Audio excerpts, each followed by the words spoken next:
अनुराग जी, अब की बार 400 पार का रथ जो है राहुल गांधी ने रोक दिया। भारतीय जनता पार्टी और आरएसएस बिल्कुल दिल मिलाई हुई है। उनको समझ में नहीं आया कि राहुल गांधी का क्या करें। राहुल गांधी को अरेस्ट करें, राहुल गांधी की यात्रा रोकें, हिंसा करें, आने वाले दिनों में पता चलेगा क्या होने वाला क्या है। लेकिन राहुल गांधी का आगाज मुझे लगता है टेम्परेरी नहीं है, अस्थायी नहीं है। लोग गोल पोस्ट जो है लंबा है, राहुल गांधी का बड़ा है, और ये संघ को समझ में आ रहा है और ये मोदी को भी समझ में आ रहा है। लेकिन सत्ता पर लगातार बरकरार बने रहने के लिए जो ये जो प्रयास हो रहे हैं मोदी की तरफ से, नीतीश कुमार को तोड़ना, राज्यपाल बदलना, शिबू सोरेन को, इससे एक तो ये भी बात नजर आती है, बड़ी बहस करें, कि जो हमारी इंस्टीट्यूशंस है वो चरमरा गए। उनमें कोई जड़ नाम की चीज बची नहीं, सबने सरेंडर कर दिया। आपको लग रहा है राहुल गांधी इस पूरी कश्मकश को उस पीक पे ले जाएंगे जिस पीक पे दुनिया देख रही है कि ये इस देश का जो परामर्श है, जो सलाह मशवरा है, वो कहां जाकर के रुकता है? मुझे लग रहा है कि चल राहुल गांधी रहे हैं लेकिन थक नरेंद्र मोदी रहे हैं। अगर आप देखें कि नरेंद्र मोदी जो है वो बहुत थके हुए लग रहे हैं। 10 साल में जो उनकी जो ये यात्रा रही है उसका मुझे अंत नजर आ रहा है और राहुल गांधी की यात्रा की शुरुआत नजर आ रही है, पहली बात। दूसरी बात, आपने सुबोध कांत सहाय का जिक्र किया कि उन्होंने कहा कि ये माओ सेतुंग का लॉन्ग मार्च जैसा है। मैं मानता हूं कि ये लॉन्ग मार्च एक बहुत अलग किस्म की, किसानों में एक जागृति की एक का मार्च था जो माओ सेतुंग ने निकाला था।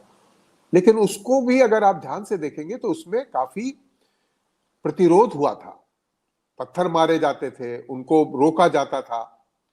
और सबसे बड़ी बात हुई थी कि माओ सेतुंग जो है वो सिगरेट भी पीते थे, उनको पूरे रास्ते में सिगरेट नहीं मिलती थी। तो कई बार वो जो वनस्पतियां होती थी जंगलों की, उसमें तंबाकू लपेट के अपना निकोटीन की जो उनकी तलब होती थी उसको भी वो करते थे। और उस बात का अगर काल देखें तो माओ सेतुंग के जो लंग्स जो खराब हुए थे वो इस लॉन्ग मार्च के कारण ही हुए थे। तीसरी बात मैं कहना चाहूंगा कि मुझे राहुल गांधी से इस यात्रा के बाद में मिलने का मौका मिला और इस यात्रा के बाद के बारे में मेरी उनसे कुछ देर के लिए चर्चा भी हुई थी। तो मैं इसमें कुछ यात्रा में जो पुराने परंपरागत और एक तरीके से जो कांग्रेस के को जकड़ चुके जो पुरातनवादी कांग्रेसी हैं उनके मुकाबले में इस यात्रा में राहुल गांधी के अलावा 3 महत्वपूर्ण चेहरे मुझे दिखाई देते हैं। पहला जयराम रमेश जी का है, जो कि आईआईटी के पढ़े हुए हैं, पढ़े लिखे आदमी हैं, हिंदुस्तान के पर्यावरण को जानते हैं, उसकी आर्थिक स्थिति को जानते हैं। दूसरा योगेंद्र यादव है, जो कि जेएनयू में समाजशास्त्र पढ़े हुए हैं और किशन पटनायक जैसे एक शुचिता की राजनीति करने वाले समता संगठन के साथ रहे हैं।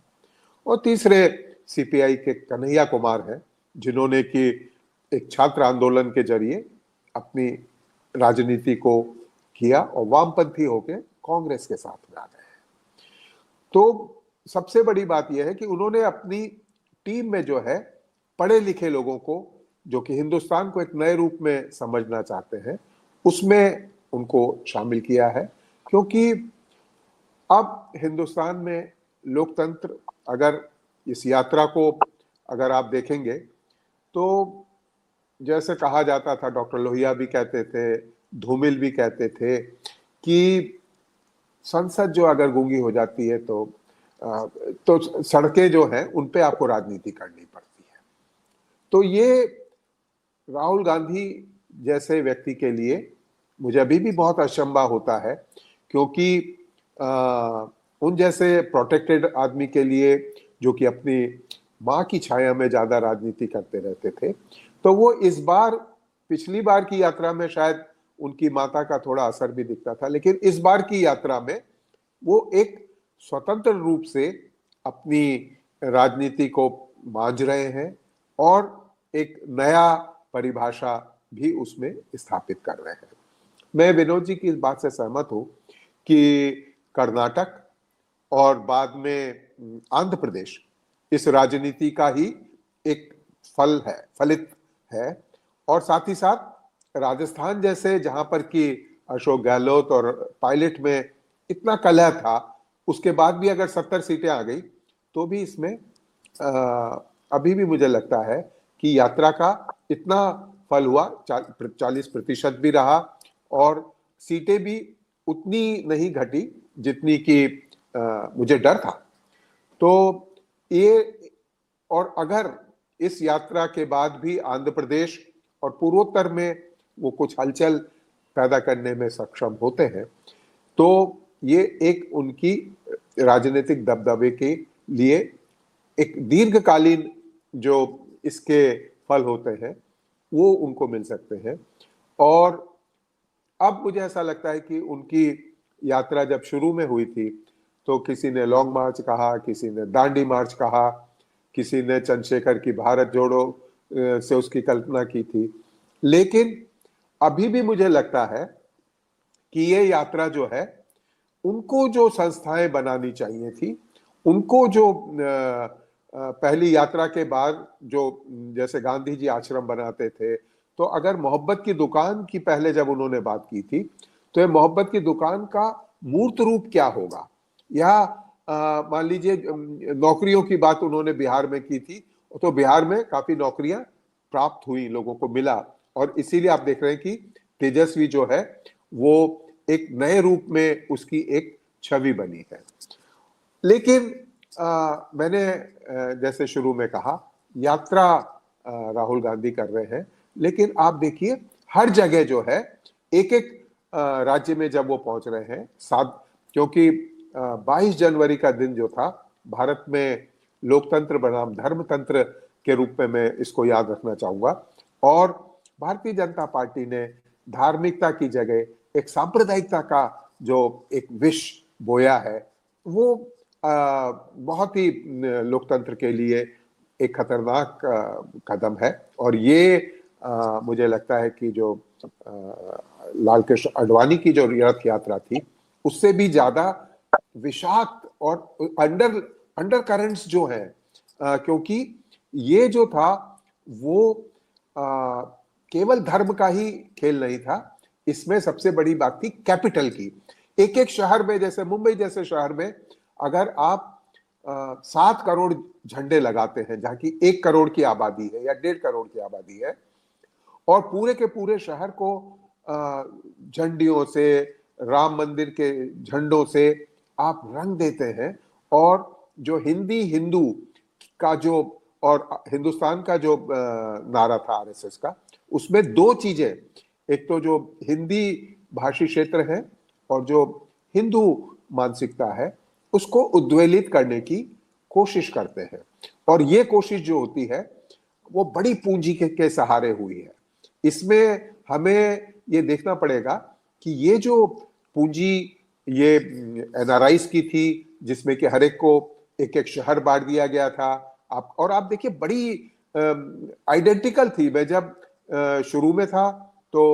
20 तारीख को मैं दिल्ली में था, तो दिल्ली के बाजारों में भी उसी तरीके से हर बाजार को सजाया गया था जैसे कि मुंबई के बाजारों को सजाया गया था या छोटे कस्बों को सजाया गया था। ये अचानक नहीं हुआ था, ये एक बहुत बड़ा प्रयोग था जिसको कि हमें देखना पड़ेगा, क्योंकि ये जो यात्रा है जो राहुल गांधी निकाल रहे हैं, ये एक वैचारिक और धीमी गति के इसके परिणाम आएंगे। इसमें त्वरित कुछ नहीं होगा। मोदी जो कर रहे हैं या भारतीय जनता पार्टी और आरएसएस जो कर रहे हैं, उनका शॉर्ट टर्म है, हमें 400 सीटें जीतनी है, 500 सीटें जीतनी है, और कई बार मुझे लगता है कि ये ईवीएम का जो घोटाला है उसको छिपाने के लिए भी ये सारा किया जाता है। और अंत में मैं ये कहूंगा, अनुराग, ईवीएम पे और बाकी चीजों पे बाद में आते हैं, मैं अजीत के नहीं, पास लेकिन 1 मिनट में मैं लास्ट में 1 मिनट में अपनी बात समाप्त करूंगा। मुझे ये संशय लगता है कि ये यात्रा पूरी नहीं होगी, क्योंकि इसको बीच में ही जो वर्तमान सरकार है, वर्तमान जो जिस तरीके की घबराहट है, उसमें मुझे लगता है कि अगर ये भ्रष्टाचार की बात करते करते अगर राहुल गांधी को, सोनिया गांधी को इस तरीके का भी एक ब्रेवेडो दिखाने के लिए मोदी ये कदम भी उठा सकते हैं कि ये यात्रा बीच में ही समाप्त हो जाए, क्योंकि हेमंत सोरेन की जो गिरफ्तारी हुई है वो केजरीवाल की गिरफ्तारी की जो संभावना है वो उसका जो तार्किक परिणति निकलेगी वो राहुल गांधी और सोनिया गांधी की गिरफ्तारी में मुझे दिखाई देती है। जी अमित।